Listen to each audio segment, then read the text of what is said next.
সম্মানিত কিছু সদস্য এমন কিছু অঙ্গভঙ্গি করেছেন যেটা আমার বিবেকে আঘাত লেগেছে। তা আপনার সিদ্ধান্ত এ ব্যাপারে সঠিক আছে? সংসদে কি হচ্ছে আমরা কিছুই বুঝতে পারছি না।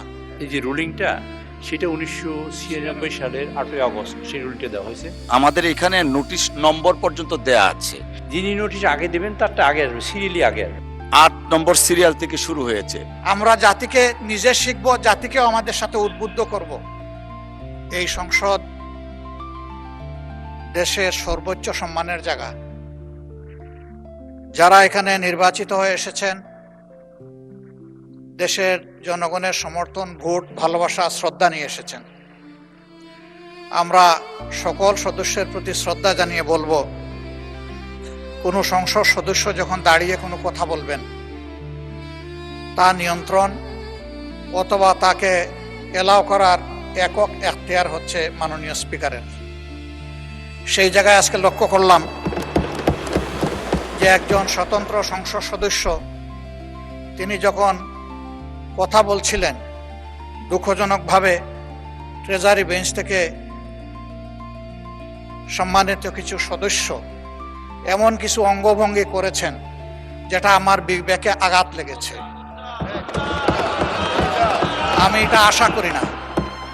এমনকি আমি এও লক্ষ্য করলাম, একবার দুইবার নয়, 4 বার 5 বার নির্বাচিত হয়ে এই সংসদে যারা এসেছেন তাদের কেউ কেউ এই কাজটা করেছেন। আমি এখানে তাদের নাম বলে আমি নিজে লজ্জা পেতে চাই না। আমরা প্রথম দিনই অনুরোধ করেছিলাম ভালো কিছু সংস্কৃতির চর্চা হোক এখানে, এবং আমরা শিখতে চাই। আমরা জাতিকে নিজে শিখব, জাতিকেও আমাদের সাথে উদ্বুদ্ধ করব।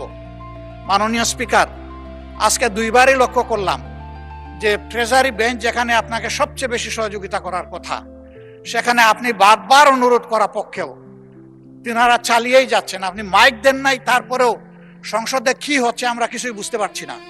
আর শেষমেশ যখন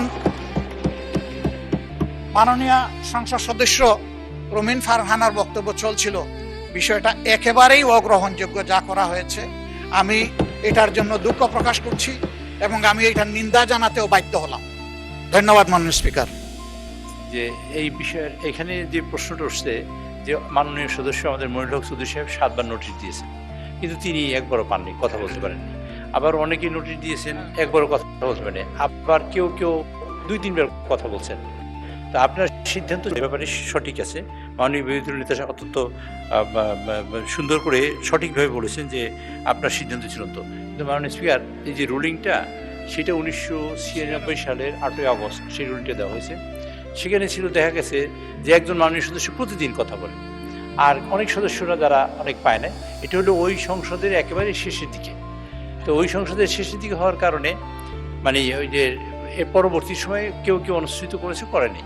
আমি আপনাকে অনুরোধ করতে চাই, মাননীয় সদস্যবৃন্দ প্রায় আমাদের 220 জন নতুন, তো এরা সবাই কথা বলতে চায় এবং কথা বলতে চায় তাদের এলাকা সম্পর্কে, দেশের গুরুত্বপূর্ণ বিষয় সম্পর্কে বলতে চায়।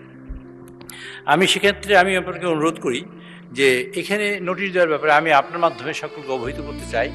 যিনি নোটিশ আগে দেবেন তারটা আগে আসবে, সিরিয়ালি আগে আসবে। মাননীয় স্পিকার পড়বেন, নোটিশ আগে আসবে। আমি কথা শেষ করি। আপনারা যারা নতুন সদস্যবৃন্দ আছেন তাদের উদ্দেশ্যে বলছি, পুরাতন যারা না তাদের জন্য না, তারা নোটিশ আগে দিলে সবাই নোটিশ আগে আসবে। মাননীয় স্পিকার, আপনি কিছুদিন যদি এইরকম অনুষ্ঠিত করেন যে নোটিশ আগে দিলে আগে আসবে, এরকম যদি দেখেন একজন 2 বার বক্তৃতা দিয়েছে, 3 বার বক্তৃতা দিয়েছে, তখন তাকে আপনি ডেফার করে আরেকজনকে দিলেন। আর তাতে নতুন যারা সদস্য নোটিশ দেয় না তারা নোটিশ দিতে উৎসাহিত হবে এবং তাতে পার্লামেন্টে আরও প্রাণবন্ত হবে, কাজ করার সুযোগ হবে। কাজে আপনি যদি এইভাবে আগান তাহলে সুবিধা হবে। আমি আপনার সহযোগিতার জন্য এবং আমি এই ব্যাপারে সকল সদস্যবৃন্দের দৃষ্টি আকর্ষণ করি, আপনারা যদি এইভাবে আগান তাহলে আমার মনে হয় সেটা স্বাভাবিকভাবে বিফিটিং হবে। ধন্যবাদ মাননীয় স্পিকার। ধন্যবাদ মাননীয় চিফ হুইপ, ধন্যবাদ মাননীয় বিরোধী দলের নেতা। আপনি যে কথাটা বলেছেন, নোটিশ, আমাদের এখানে নোটিশ নম্বর পর্যন্ত দেয়া আছে। যেমন যারা দ্বিতীয়বার নোটিশ দিয়েছেন, 8 নম্বর সিরিয়াল থেকে শুরু হয়েছে।